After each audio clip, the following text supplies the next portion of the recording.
أعوذ بالله من الشيطان الرجيم. بسم الله الرحمن الرحيم. حاميم عين سين قاف كذلك يوحي إليك وإلى الذين من قبلك الله العزيز الحكيم له ما في السماوات وما في الأرض وهو العلي العظيم. تكاد السماوات يتفطرن من فوقهن والملائكة يسبحون بحمد ربهم ويستغفرون لمن في الأرض ألا إن الله هو الغفور الرحيم. صدق الله مولانا العظيم. الصلاة والسلام عليك يا سيدي يا رسول الله. الصلاة والسلام عليك يا سيدي يا حبيب الله. الصلاة والسلام عليك يا سيدي يا شفيع المذنبين وعلى آلك وأصحابك يا سيدي يا رحمة للعالمين.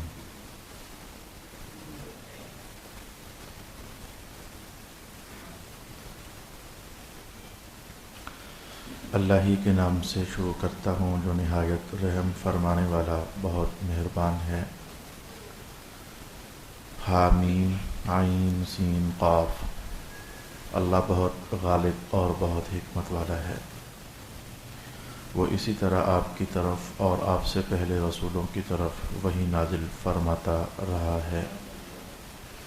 اسی کی ملکیت میں ہے جو کچھ آسمانوں میں ہے اور جو کچھ زمینوں میں ہے، اور وہ بہت بلند اور بہت عظیم ہے. عنقریب آسمان اس کی ہیبت سے اپنے اوپر پھٹ پڑیں گے اور فرشتے اپنے رب کی حمد کے ساتھ تسبیح پڑھتے رہتے ہیں اور زمین والوں کے لیے مغفرت طلب کرتے رہتے ہیں. سنو بے شک اللہ ہی بہت بخشنے والا بے حد رحم فرمانے والا ہے. صدق اللہ مولانا العظیم.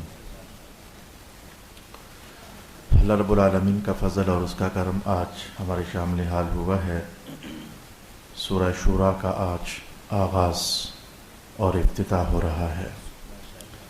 اللہ کے کرم سے ہم امید رکھتے ہیں سب کہ اللہ تعالیٰ باقی گزشتہ صورتوں کی طرح اس کو بھی سمجھنے اور اس کا فیض لینے کی توفیق عطا فرمائے، باعث نجات بنائے اور باعث رحمت بنائے.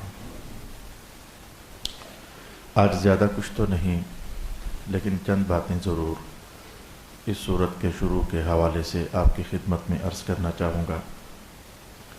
شورا اس کا نام رکھا گیا ہے. شورا مشورہ کرنا، یہی لفظ ہے، مشورہ کرنا اور شورا اور مشاورت. مجلس شورا جو ہوتی ہے کسی بھی تنظیم کے حوالے سے، وہ مجلس مشورہ ہوتی ہے. اس صورت کو اس لیے سورہ شورا کہا جاتا ہے. اللہ پاک نے اس صورت کے اندر باقاعدہ انسانی زندگی کو فائدہ دینے کے لیے جیسے بہت سارے احکام اتارے ہیں. ان احکام میں سے ایک حکم مشورہ کرنا باقاعدہ اس صورت کے اندر ارشاد فرمایا گیا. آیت کے الفاظ ملاحظہ ہوں: والذین استجابوا لربہم واقاموا الصلاۃ وامرهم شورى بینہم وَمِمَّا رَزَقْنَاهُمْ يُنْفِقُونَ. مسلمانوں کی کچھ خاص نشانیاں اور علامات بیان کی جا رہی ہیں.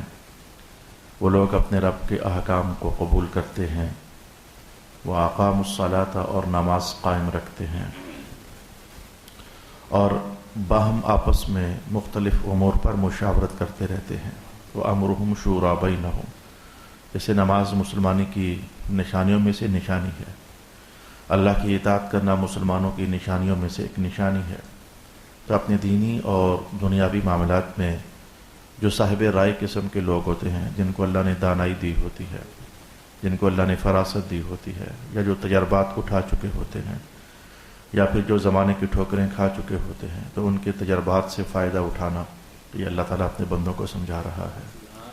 بجائے اس کے مجھے خود آج اپنے استاد گرامی حضرت علامہ پیر سید ریاض حسین شاہ صاحب زاد اللہ فی برکاتہ و مجداتہ کا قول اور آپ کی تعلیم یاد پڑتی ہے آپ نے فرمایا تھا کہ اکبر یعنی سب کو ہم کو مخاطب کرتے ہوئے بہت سارے ٹھڈے کھانے کے بعد جو آخر سمجھو گے اور سنبھلو گے تو بیٹا ایسا کرنا زندگی ضائع نہ کرنا، خود تجربات کرنا، یہ زندگی ضائع ہو جاتی ہے، جو تمہاری شعبہ ہے اس میں لگے رہنا، اور باقی امور میں جو جس کا شعبہ ہوگا اس کے ذمہ ڈالنا، اس سے کہنا بتا مجھے رہنمائی دے تاکہ میں اس کام کو کیسے نپٹاؤں، اس کے تجربات سے فائدہ اٹھا لینا۔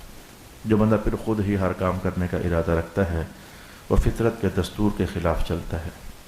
مولا کائنات نے قرآن حکیم میں کہا ہوا ہے ان سعیکم لشتی، میں نے سب کاموں کی صلاحیت ایک ایک بندے کو الگ الگ کب دی ہے، ہر بندے میں ہر کام کی صلاحیت ہے، میں نے یہ نظام رکھا ہی نہیں ہے۔ رب کائنات نے ارشاد فرمایا ہے ان سعیکم لشتی، تمہاری محنتیں، تمہاری کوششیں، تمہارے فن، تمہاری حرفتیں، تمہاری صنعتیں، تمہارے شعبہ جات بانٹ دیے ہوئے ہیں۔ ایک بندہ اپنی زندگی کے سارے کام خود نہیں کر سکتا، لہذا میں آپ لوگوں سے کہا، یعنی ہمیں تو ہمارے مشائخ نے کہا کہ مشورہ کر لینا ان لوگوں سے، آپ لوگوں سے کیا کہا کہ مذہب اور دین اس پر اپنی زندگی لگا دینا یہ ہر بندے کا حصہ نہیں ہے۔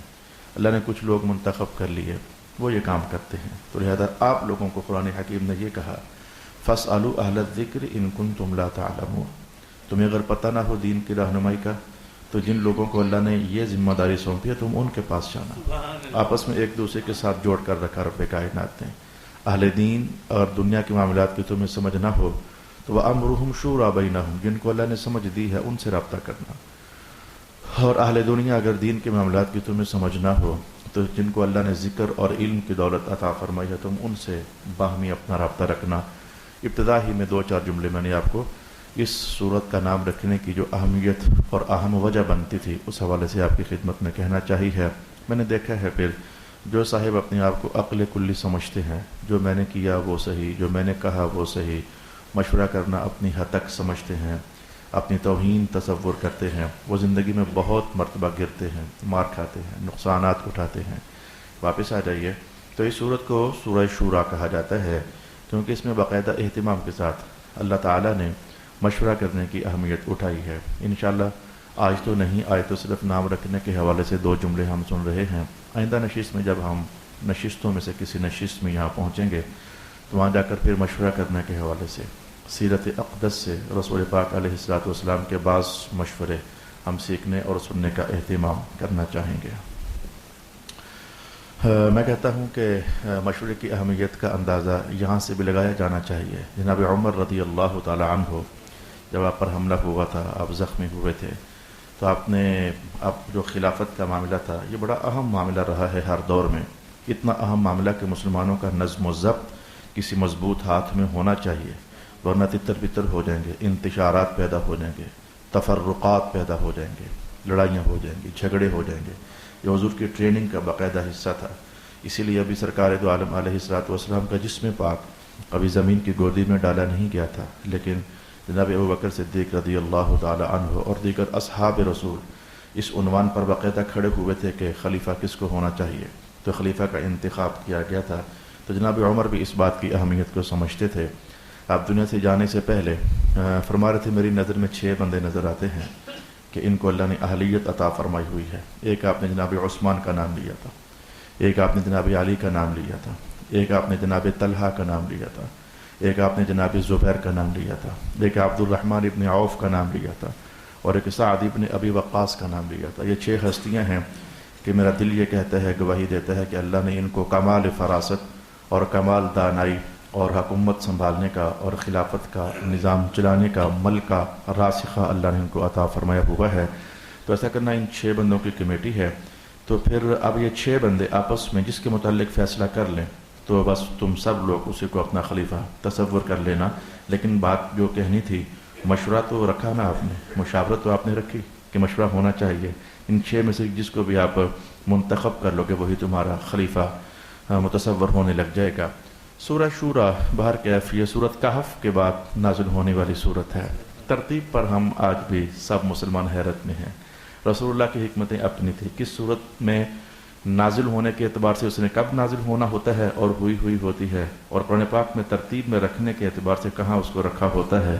اس لیے کہا جاتا ہے کہ سورتوں کی ترتیب نزولی یہ اور ہے، یعنی اللہ پاک نے جس جس اعتبار سے صورتوں کو نازل کیا یہ ایک اور ترتیب ہے، اور ترتیب مدونی جو ہے یعنی قرآن پاک میں جو ترتیب صحیفی ہے یہ اور ہے۔ اب ادھر وہ سورہ کہف جو ہے وہ 15ویں سپارے کے آخر میں جا کر سورہ کے شروع میں جا کر ختم ہوتی ہے، تو ادھر اس کے بعد یہ سورت جو ہے سورہ شورا نازل ہوئی ہے، لیکن رسول پاک علیہ الصلوۃ والسلام نے بامر الہی اس کو رکھا کہاں ہوا ہے؟ 25ویں سپارے کے شروع میں رکھا ہوا ہے، تو الغرض یہ سورہ کہف کے بعد نازل ہونے والی سورت ہے، لیکن زمانہ اس کا جو ہے وہ مدنی نہیں ہے، زمانہ اس کا مکی بنتا ہے۔ آج تک میں نے آپ کی خدمت میں یہ باتیں کہی ہیں کہ کون سی سورت مدینہ کی ہے، کون سی سورت مکہ کی ہے، اور اس سلسلے میں نے آپ کو یہ بات بھی بیان کر دی ہوئی ہے کہ سورت کے مکی ہونے کا مطلب یہ نہیں ہے کہ ان کی آیات کا نزول مکہ میں ہوا ہے، یہ مطلب نہیں ہوتا۔ سورت کے مدنی ہونے کا معنی ہرگز یہ نہیں ہوتا کہ یہ آیات اتری مدینہ کی سرزمین میں ہیں، یہ مطلب نہیں ہوتا ہے۔ اگر یہ مطلب ہوتا تو سیوطی فرماتے ہیں اگر جگہوں کو دیکھا جاتا کہ جس جگہ اتری ہے تو اس جگہ والا نام دے دیا جائے تو پھر صورتیں دو طرح کی نہیں ہونی چاہیے تھی۔ جو مکہ میں اترنے والی تھی ان کو مکی کہنا چاہیے تھا، جو مدینہ میں اترنے والی تھی ان کو مدنی کہنا چاہیے تھا، جو طائف میں اترنے والی تھی ان کو طائفی کہنا چاہیے تھا، جو بدر میں اترنے والی تھی ان کو سورہ بدری کہنا چاہیے تھا۔ یہ جگہ کا اس میں اعتبار نہیں ہوتا۔ سبحان اللہ، دل کو ٹھنڈ ڈالنے والا قول ہے۔ امام جلال الدین سیوطی ارشاد فرمایا کرتے تھے اور دیگر محققین ائمہ تفسیر ارشاد فرمایا کرتے تھے کہ صورتوں کے مکی اور مدنی ہونے میں سرکار دو عالم علیہ الصلوۃ والسلام نے ڈیرا کہاں ڈالا ہوا تھا اس بات کو دیکھا جاتا ہے۔ لہذا حضور کا ڈیرا مکہ میں تھا تو سورت بھلے جس شہر میں مرضی نازل ہو تو حضور کے ڈیرے اور مرکز اسلام کو دیکھتے ہوئے حضور چونکہ مکہ میں ہیں لہذا صورتیں جدھر مرضی ہیں لیکن ان صورتوں کو مکی ہی کہا جائے گا، بھلے بدر میں اتریں بھلے طائف میں اتریں۔ اچھا، رسول اللہ علیہ الصلوۃ والسلام کا ڈیرہ مبارک جب مدینہ میں تھا ہجرت کرنے کے بعد تو آیتیں جہاں مرضی اترتی تو اس سرکار کی مرکزیت کو دیکھتے ہوئے ان صورتوں کو پھر مدنی کہا جاتا ہے۔ جگہوں کے اعتبار سے صورتوں کا نام نہیں ہوتا بلکہ سرکار دو عالم علیہ السلام کے رہائش پذیر ہونے کی جو جگہ ہوتی ہے اس اعتبار سے صورتوں کا نام رکھا جاتا ہے۔ آج میں اس سلسلے میں آپ کو یہ بھی تھوڑا سا علم میں اضافہ کرنا چاہوں گا، اگر پہلے کہیں بتا دیا ہوا ہے تو پھر ہم یا ظاہر ہے ہمارا قرآن پاک ہے، اس کی بنیادی معلومات ہمیں کچھ نہ کچھ تو پتہ ہونی چاہیے۔ ایسا ہوا ہے اور کثیر مرتبہ ہوا ہے، ایک صورت کی 100 آیتیں ہیں تو ان میں سے 90 آیتیں یا 95 آیتیں وہ سمجھو کہ مکی بنتی ہیں، لیکن درمیان میں کر کے کہیں ادھر 2-3-4 آیات وہ مدینہ کے جب حضور ڈیرہ فرما چکے تھے تو اس زمانے میں نازل ہوئی ہوتی ہیں۔ اچھا، صورت باقی ساری کی ساری مدنی ہے لیکن 2-4 آیات ایسی ہوتی ہیں جو مکہ میں نازل ہوئی ہوتی ہیں، تو حضور پاک ان کو اٹھا کر کے تو فرماتے اس کو یہاں رکھ لیا جائے۔ اس لیے قرآن پاک معجز ہے، عاجز کرنے والا ہے۔ یہ کیا راز ہے؟ سورت مکہ کی ہے، آیتیں اس میں 2-4 مدنی ڈالی ہوئی ہیں۔ سورت مدینہ کی ہے لیکن اس میں 2-4 آیتیں مکہ کی ڈالی ہوئی ہیں۔ یقین جانو قرآن پاک کو زندگی اب جتنی بھی گزر گئی، کافی ساری گزر گئی، تو آج تک یہ مکمل ہم کہیں کہ ہماری دسترس میں آ چکا ہے، ایسا نہیں ہے، ہماری دسترس میں نہیں آ چکا ہے۔ ادھر کی بات پڑھ کر فارغ ہوتے ہیں، کوئی نیا عنوان کھلا ہوتا ہے، ادھر کی بات پڑھ کر فارغ ہوتے ہیں تو درمیان میں نیا عنوان کھلا ہوا ہوتا ہے۔ صلی اللہ علی حبیبہ محمد وعلی آلہ واصحابہ اجمعین۔ لہذا یہ جو صورت ہے سورہ شورا، اس کے اندر ابن عباس رضی اللہ تعالی عنہ اور دیگر ائمہ کی رائے اور تحقیق کے مطابق، اور یہ بہت مشکل فن ہے پوری صورت میں سے یہ ڈھونڈنا کہ یہ جو آیت ہے یہ تو مدینہ والی ہے، صورت مدینہ کی ہو تو تلاش کرنا کہ جو یہ آیت ہے یہ تو مکہ والی ہے۔ اس لیے جناب علی کا جو رضی اللہ تعالی عنہ جو علم ہے قرآن کا، آپ بڑے ڈھنکے کی چوٹ پر کہا کرتے تھے کہ علی سے پوچھنا کہ کون سی آیت کدھر نازل ہوئی، علی جانتے ہیں یہ سفر میں نازل ہوئی، میں یہ جانتا ہوں یہ حضر میں نازل ہوئی، میں یہ جانتا ہوں یہ دھوپ تیز تھی تب نازل ہوئی، اللہ اکبر، اور میں جانتا ہوں کہ یہ رات کے سناٹے اور اندھیرے جا چکے تھے یہ اس وقت نازل ہوئی، میں جانتا ہوں کہ کون سی بدر کے میدان میں نازل ہوئی، میں جانتا ہوں کہ کون سی آیات پہاڑوں کی گھاٹیوں کے درمیان نازل ہوئی۔ بڑا کامل علم تھا، بڑی کامل دسترس سی جناب حضرت علی رضی اللہ تعالی عنہ کی، اور میں آپ کو یہ بات بتا چکا ہوں کہ ان باتوں کا پتہ ہونے سے کون سی آیت کدھر ہے احکام صحیح سمجھ آتے ہیں، ورنہ احکام کے جاننے میں دشواری پیش آ جاتی ہے، اور بڑی میں لگے ہاتھوں اچانک ذوق میں یہ ہلچل سی ہوئی ہے، تو احکام کا جاننا اس پر موقوف ہوتا ہے۔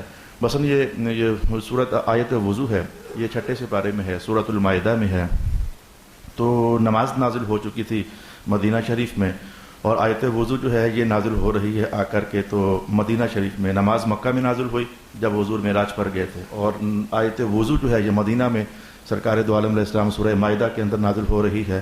یا ایھا الذین آمنوا اذا قمتم الی الصلاۃ فاغسلوا وجوہکم۔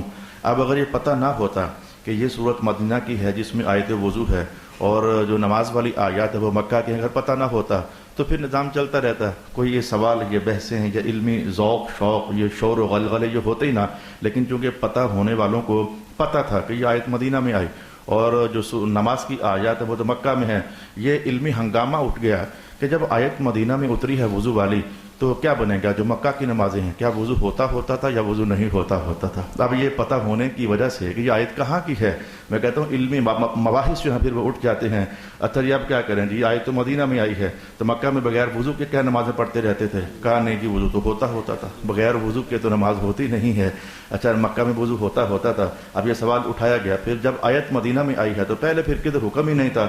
کہتے ہیں کہ جو وحی ہوتی ہے اس کی کوئی ایک قسم تھوڑی ہوتی ہے، کبھی وحی مطلوب ہوتی ہے اور کبھی وحی غیر مطلوب ہوتی ہے، کبھی وحی جلی ہوتی ہے، کبھی وحی خفی ہوتی ہے۔ جو وحی مطلوب ہوتی ہے وہ قرآن کی صورت میں ہمارے سامنے آ جاتی ہے، اور جو وحی غیر مطلوب ہوتی ہے جس کی تلاوت نہیں کی جاتی وہ حدیث کی صورت میں ہوتی ہے۔ لہذا یہ آیت وضو ان آیات میں سے ہے کہ ایک بار اس کی وحی غیر مطلوب ہوئی ہے حضور پر، یعنی جس کو ہم آج حدیث کہتے ہیں، ڈائریکٹ حضور پاک نے اللہ تعالیٰ سے اور اللہ نے حضور کو جو حکم دے دیا تھا وضو کرنا ہے، اور لیکن چونکہ قرآن پاک کا حصہ نہیں بنا تھا، پھر باقاعدہ مدینہ میں آنے کے بعد رب کائنات نے وحی مطلوب کی صورت میں بھی میں کہتا ہوں کہ یہ سرکار دو عالم علیہ السلام پر اتار دی۔ اب یہ دیکھو بحث اٹھی ہے نا، آپ کو جی میں آپ کے ماحول میں بتاتا ہوں، کئی بار ایسا نہیں ہوا کہ میرے پاس چونکہ واقعات اور کیس آتے ہیں، خامن جو ہوتا ہے وہ زبان سے بول بال دیتا ہے، طلاق میں نے دے دی ہے، پھر کہتا ہے میں لکھوا کر 28 تاریخ کو بھجواؤں گا، وہ لکھوا کر پھر بعد میں بھجواتا ہے۔ بات ایک ہی بار ہوتی ہے لیکن دو بار کی جاتی ہے نا، ایک بار ریٹن ہوتی ہے اور ایک بار وہ بولنے سے ہو جاتی ہے۔ تو ایسے ہی وحی غیر مطلوب کی صورت میں وضو کا حکم جو ہے مدینہ میں نازل ہو چکا تھا، لیکن باقاعدہ پھر جو ہے وحی مطلوب کی صورت میں یہ حکم مکہ میں نازل کیا گیا۔ الغرض میں نے آپ کی خدمت میں یہ تھوڑا سا شعور احساس قرآن پاک کے طالب علم ہونے کے حوالے سے رکھنا چاہا کہ ان باتوں کا جاننا بڑا ضروری ہوتا ہے کہ کون سی آیات کس زمانے میں نازل ہوئی، مکہ کا زمانہ ہے، مدینہ کا زمانہ ہے، تاکہ اس حکم کو دیکھا جائے کہ یہ حکم جو ہے یہ تو اب یہ بعض صورتیں قرآن پاک کی ایسی ہیں کہ جن میں کہا زکوٰۃ ادا کرو، اب وہ صورت بنتی ہے مکی، لیکن زکوٰۃ مکہ میں نازل ہی نہیں ہوئی ہے، زکوٰۃ کا حکم تو نازل ہوا ہے مدینہ میں آ کر کے۔ اب یہ پریشانی بن جاتی ہے فہم قرآن کے طالب علم کے لیے، یہ پریشانی بن جاتی ہے کہ مکہ میں زکوٰۃ کا حکم اترا نہیں، پھر زکوٰۃ دیں کون سی؟ تو اس کا پھر جواب دیا جاتا ہے جی یہاں صدقہ مراد ہے، تو صدقہ تو اس کا تو کوئی زمانہ نہیں ہوتا، وہ تو ہر دور میں دینا ہی ہوتا ہے۔ یا کہا جاتا ہے جی زکوٰۃ کا یہاں ایک روحانی معنی مراد ہے، اور وہ کیا ہوتا ہے؟ قد افلح من تزکا، وہ بندہ کامیاب ہو گیا جس نے زکوٰۃ دی۔ زکوٰۃ کے معنی صفائی کرنا ہوتا ہے، یعنی جس نے اپنے اندر کو صاف کر لیا وہ تو کامیاب ہو گیا۔ تو پھر جواب دیا جاتا ہے کہ زکوٰۃ کا یہاں تو یہ معنی ہے۔ ایسے ہی میں کہتا ہوں کہ بہت ساری حدیثوں کے اندر بھی آپ ایسا پاؤ گے، دماغ کسی اور طرف تھوڑا سا سفر طے کرنے لگ گیا ہے، بہت ساری حدیثوں کے اندر بھی آپ ایسا پاؤ گے، اور یہ پتہ ہونے پر کہ یہ حکم کس دور کا ہے یا یہ حدیث کس دور کی ہے تو یہ پریشانیاں جو رہتی ہیں وہ علمی یہ پریشانیاں ختم ہو جاتی ہیں۔ مثلا رسول پاک علیہ السلام کی خدمت میں بعض لوگ آئے، اسلام قبول کیا، تو رسول پاک علیہ السلام سے عرض کیا گیا حضور کی تعلیمات دیں۔ آپ نے کہا بس نماز پڑھا کر۔ اچھا تو حضور کچھ اور کہا، بس ٹھیک ہے نماز پڑھا کر۔ وہ صحابی واپس جاتے ہیں یہ کہتے کہتے نہ میں اس پر زیادتی کروں گا نہ اس پر کمی کروں گا، جو آج سن لیے اسی پر عمل کروں گا۔ تو حضور رحمت عالم فرما رہے تھے جنتی دیکھنا تو اسے دیکھو یہ جنتی ہو کر جا رہا ہے۔ اب اس پر بحث ہوتی ہے باقاعدہ کہ یار یہ اس میں روزوں کا تو حوالہ ہی نہیں ہے، اس حدیث میں حضور نے اس کو کہا ہی نہیں کہ تو روزے رکھ، اس حدیث میں اس کو کہا ہی نہیں تو زکوٰۃ ادا کر، اس حدیث میں یہ کہا ہی نہیں ہے کہ بھائی تو حج بھی ادا کر، اس میں کچھ اور کہا ہی نہیں، صرف نماز کی بات کہہ کر اس کو روانہ کر دیا۔ اور وہ کہہ رہے تھے کہ میں ایسا ہی کروں گا تو جنتی ہونے کی بشارت، کیا نماز ہی ہے اور اس میں روزہ حج زکوٰۃ کچھ نہیں ہے؟ اب اگر جس کو پتہ ہوگا، جس کو پتہ نہیں ہوگا وہ یہ سوال لے کر گھومتا رہے گا، پریشان ہوگا، یار جی میں نے حدیث تو پڑھی ہے، میں نے خود حدیث پڑھی ہے، کیا کروں اب اس میں نہ روزے کی بات ہے، تو اس کا تو مطلب پھر یہی ہوگا کہ اکیلی نماز ہی ٹھیک ہے، لیکن نہیں، بدرالدین عینی جیسی ہستیاں اٹھیں گی، ملا علی قاری جیسے لوگ آئیں گے، علامہ قسطلانی جیسے محدث اس بحث کو اٹھائیں گے، علامہ ابن حجر جیسے لوگ کہیں گے اور بھائی یہ تو جان لے کہ یہ حدیث جو ہے وہ کس کو زمانے کی ہے، وہ شخص کب کو حضور کے پاس آیا تھا؟ تو جواب ہوگا کہ یہ شخص مکہ میں حضور کے پاس آیا تھا، تو مکہ میں ابھی صرف حکم اترا ہی نماز کا تھا، زکوٰۃ مدینہ میں آئی، روزے مدینہ میں آئے، حج مدینہ میں آیا۔ اب جب بندہ مکہ میں آیا ہے، حکم اترا ہی صرف نماز کا ہے، تو اس کو حضور یہی فرمائیں گے نا کہ نماز ادا کر۔ لہذا اس کا معنی یہ تھوڑا ہے کہ بعد والے سارے ہی لوگ یہی سمجھنا شروع کر دیں کہ بس نماز ہی ہے، روزہ تو نہیں ہے، زکوٰۃ تو نہیں ہے، حج تو نہیں ہے، اگر ہوتا تو حضور اس کو فرما نہ دیتے۔ اب جس کو یہ بات سمجھ آ گئی ہے کہ یار یہ تو حدیث مکہ کی ہے، تو لہذا اس کا معنی یہ نہیں سمجھنا کہ اس حدیث کو ہم اپنے اوپر اپلائی کر لیں اور کہیں جی ہم بھی صرف نماز پڑھیں گے تو ہم بھی جنت میں چلے جائیں گے۔ یہ زمانوں کا جاننا، ہمارا دور نہیں رہا نا، ہمارے حالات نہیں رہے نا، ہماری وابستگیاں قرآن پاک کے ساتھ میری جان نہیں رہی نا، ہم قضا کر چکے ہیں اپنا علم ورثہ، ہم کھو چکے ہیں اپنی وابستگیاں، ہمارے علم کا رخ کسی اور منزل کی طرف ہو چکا ہے، ہم نے کسی اور شے کو علم سمجھ لیا ہوا ہے۔ قرآن کو تو ہم علم بہت کم ہے کہ جو سمجھتے ہیں، خاص چند گھرانے رہ گئے ہیں جو آج بھی اپنی دنیا اور آخرت کی کامیابی کا مدار جو ہے وہ قرآن کو سمجھتے ہیں۔ باقی علوم ٹھیک ہے پڑھنے ہوتے ہیں، لیکن علوموں کی جان تو قرآن ہے، حضور کی حدیث ہے۔ یہ چونکہ ہماری وابستگی اب کم ہو گئی ہیں، وہ اس لیے اب ان ایسی ابحاث سے ہمارے تعلقات نہیں رہے ہیں کہ یہ بھی جاننا ہوتا ہے، یہ بھی سمجھنا ہوتا ہے۔ ہمارے جاننے کے لیے اور اب بہت کچھ چیزیں ہو چکی ہیں، ہمارے سمجھنے کے لیے کچھ اور بڑے تازہ جہان کھل چکے ہیں، ان سے ہم فرصت ہی نہیں پاتے ہیں کہ کچھ اپنا وقت قرآن کو دے سکیں، ان سے ہم نجات ہی نہیں پاتے ہیں۔ فرصت اور شے ہے، ہم نجات ہی نہیں پاتے ہیں ان کرتبوں سے، ہم نجات ہی نہیں پاتے ہیں کہ اپنا کچھ وقت جو ہے سرکار دو عالم صلی اللہ علیہ وآلہ وسلم کے دین مبین کو دیا جائے۔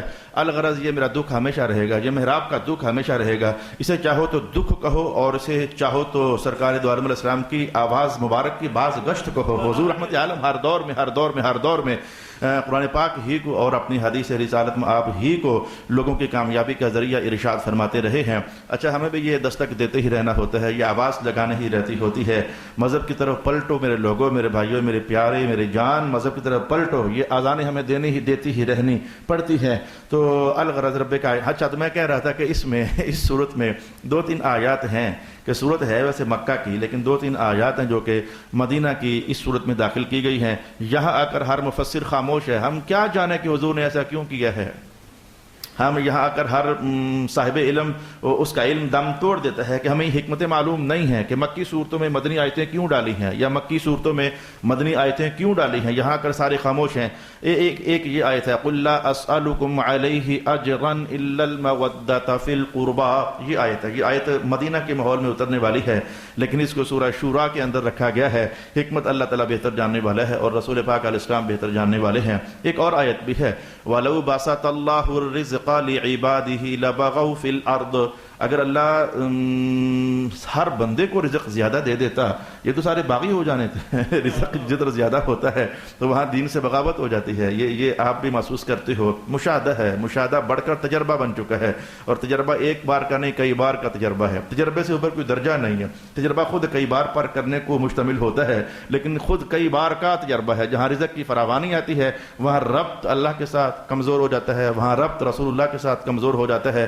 اس محفل میں بیٹھنے والے بھی اب کئی لوگ ایسے ہو گئے، جب تک بدولت کی اس سیڑھی پر تھے ان کا ربط اللہ کے ساتھ کچھ اور تھا، جب وہ اس سیڑھی پر گئے ہیں ان کے ربط کمزور ہو گئے ہیں، جب وہ اس سیڑھی پر گئے ہیں ان کے پاس اب اللہ کو دینے کے لیے ٹائم نہیں رہا ہے، ان کے پاس اب دین کو دینے کے لیے ٹائم نہیں رہا ہے، ان کی حاضریاں نمازوں میں کمزور ہو جاتی ہیں۔ جب دولت کے وہ اس درجے پر گئے ہیں تو ان کی وہ اگر تہجد پڑھنے والے تھے تہجدیں گئی ہیں، رات کو سوتے ہی لیٹ ہیں، تہجدیں تھی تو تہجدیں گئی ہیں، فجر میں آنا ان کا ختم ہوا ہے، مجالس خیر کے اندر ان کی حاضریاں کمزور ہوئی ہیں۔ یہ تو انسانی زندگی کا کھلا باب ہے، یہ انسانی زندگی کی کھلی کتاب ہے۔ یہ ہم کہاں سے پڑھتے ہیں؟ کیا میں آپ اس سے ہر بندے کو جانتا ہوں؟ میں تو نہیں جانتا ہوں، میری تو ملاقات ہی نہیں ہوتی ہے۔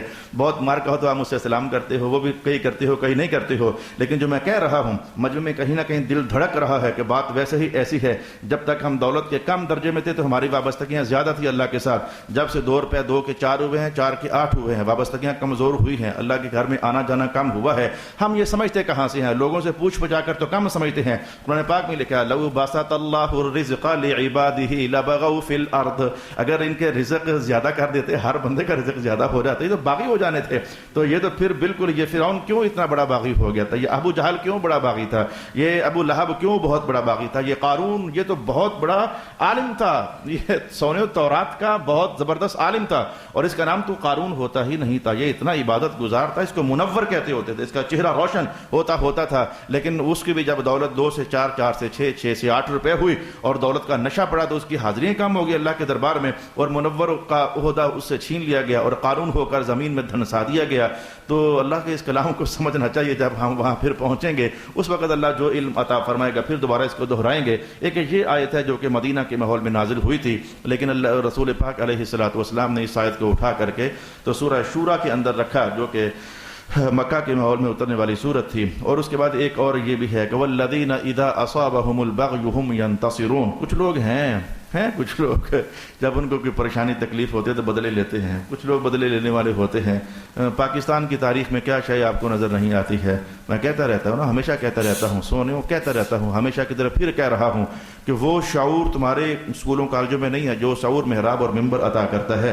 اگر ہوتا تو یہ سفید اور کالوں کی جنگ نہ ہوتی، یہ ڈاکٹروں اور وکیلوں کی جنگ نہ ہوتی۔ اگر وہ شعور، وہ احساس انسانیت اگر ہوتا، میں کہتا ہوں کہ اب اس کے بعد آپ کیا کہو گے؟ ہے کچھ کہنے کے لیے آپ کے پاس؟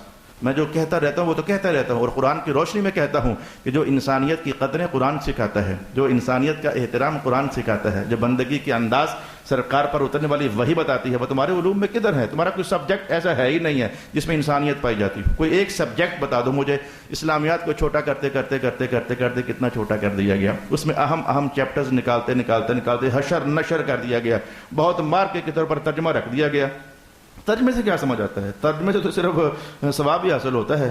اگر آپ اتنے سمجھدار ہوتے کہ ترجمہ ہی سے سارا کچھ سمجھ آتا ہوتا تو حضور تفسیر کی بنیاد ہی نہ ڈالتے۔ تفسیر اور شے ہوتی ہے، ترجمہ اور شے ہوتی ہے۔ ترجمے سے سونے صرف ثواب آتا ہے، کبھی کبھی کوئی بات سمجھ آ بھی جاتی ہے، لیکن جو سرکار کی حدیث ہوتی ہے پھر وہ اس قرآن کو کھولتی ہے تو پھر عنوان کھلتے ہیں کہ قرآن پاک میں کہا کیا جا رہا ہے۔ مولا کائنات کچھ لوگ ہوتے ہیں بدلے لیتے ہیں، تو والذین اذا اصابہم البغی، یہ جو آیت ہے یہ بہر کیف یہ مدینہ کے ماحول میں نازل ہونے والی ہے۔ یہ اتنا کو تعارف کرنے کے بعد میں تو کچھ اور بھی ارادہ رکھتا تھا، لیکن لگتا ہے کہ میرا وہ عنوان وہ اگلے نشست میں شفٹ ہو جائے گا۔ آیت کے پہلے 2-3 لفظوں پر غور کر لیتے ہیں۔ حا میم عین سین قاف، یہ کلمات طیبہ ہیں۔ آج میں اس پر طباطبائی کو پڑھ رہا تھا تو طباطبائی مفسر ہے، لیکن اگرچہ وہ ہمارے حلقے کا نہیں ہے، اہل سنت کے حلقے کا نہیں ہے طباطبائی مفسر جو ہے، لیکن بعض اوقات اس کی تحقیقات اچھی ہوتی ہیں، وہ لائق تحسین ہوتی ہیں، تو اچھی بات کہیں سے مل جائے تو پڑھنی چاہیے۔ اس نے 15 اقوال نقل کیے جو مختلف زمانوں میں آپ کو بتاتا رہا کہ حا میم عین سین قاف کیا ہے۔ 15 اقوال نقل کیے، یہ اللہ کے نام ہیں، یہ رسول اللہ کے نام ہیں، اچھا یہ قرآن حکیم کے نام ہیں، یا پھر اس سے کچھ رمز اور رموز ہوتے ہیں۔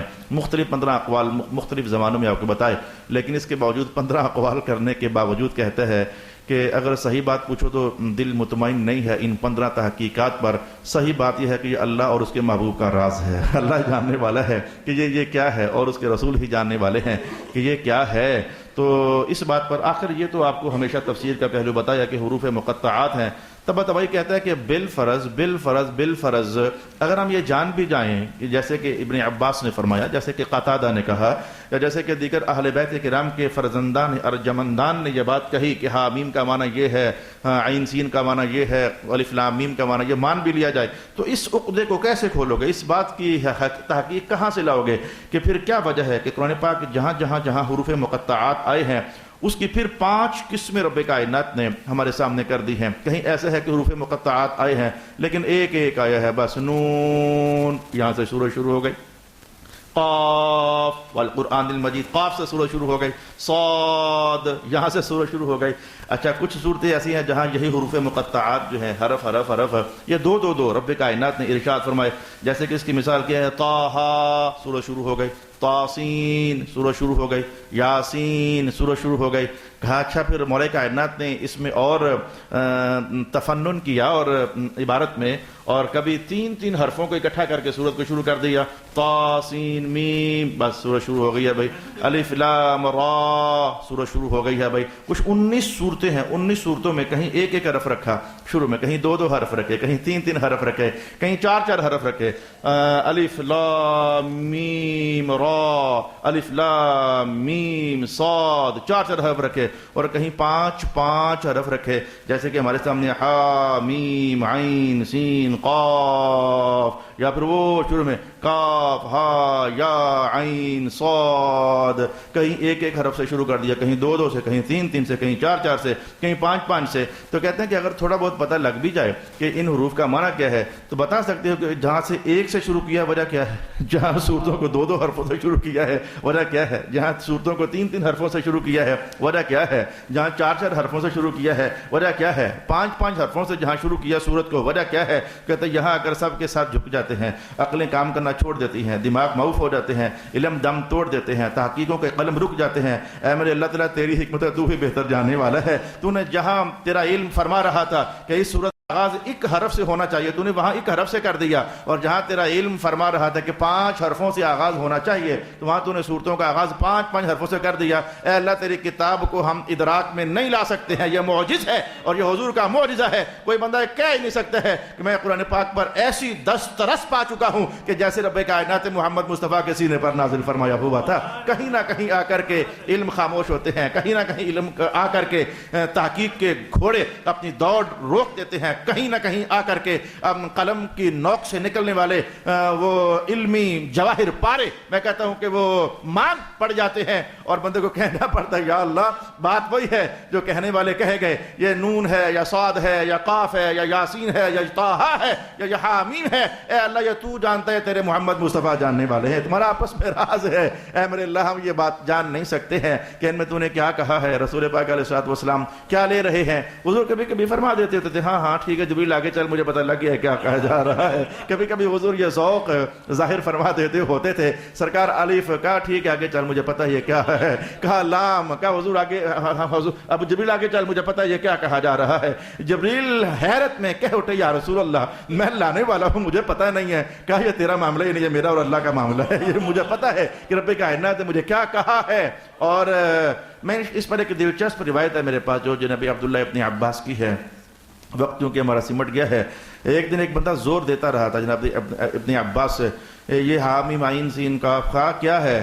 آپ نے سر جھکایا تو منہ ادھر کر لیا. اس نے کہا جناب میں آپ سے پوچھ رہا ہوں کہ یہ حامیم عین سین قاف کیا ہے. آپ نے پھر سر جھکایا تھوڑی دیر کے لیے، آپ نے پھر چہرہ ادھر پھیر لیا. اس نے کہا حضور میں شفقت کریں، طلب بڑی ہوئی ہے، یہ حامیم عین سین قاف کیا ہے. آپ نے پھر سر جھکایا تو منہ کسی اور طرف کر لیا. محفل میں حذیفہ بن یمان بیٹھے ہوئے تھے، وہ کہنے لگے وہ چھوڑ میں بتاتا ہوں یہ کیا ہے، مجھے پتہ ہے، یہ بھی پتہ ہے کہ ابن عباس بتا کیوں نہیں رہے ہیں کہ یہ کیا ہے. تو اس کے آنے والے نے کہا تھا کیا ہے، کہا نہیں کوئی سمجھ سکتا یہ کیا ہے. عبداللہ ابن عباس کو اسے پتہ ہے، یہ پریشان ہے کہ یہ ہے کیا. کہا یہ کیا ہے. حذیفہ بن یمان نے کہا تھا کہ یہ اصل میں ہے یہ کہ ایک بندہ ہوگا تو وہ 2 شہر آباد کرے گا اور 2 شہروں کے درمیان سے دریا بہتا ہوگا. وقت آخر ایسا آنا ہے اس بندے کی حکومت چلنی ہے ایک زمانے تک، اور پھر ایک وقت ایسا آنا ہے جب لوگ سرکشی اختیار کریں گے.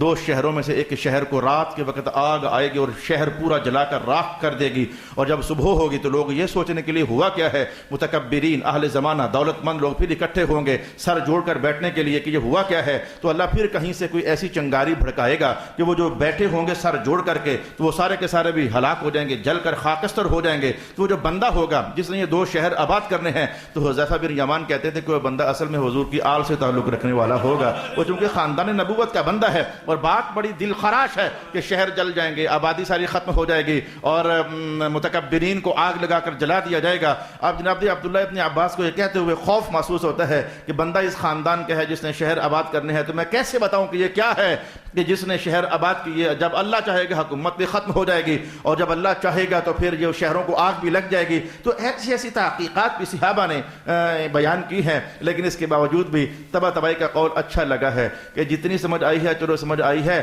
آخر پھر کہنا پڑے کہ مولا واقعی یہ تیرا ہی راز ہے اور تیرے رسول اللہ ہی کا راز ہے. حامیم عین سین قاف کذالک یوحی الیک. اب یہ وحی کی بحث یہاں سے شروع ہو رہی ہے.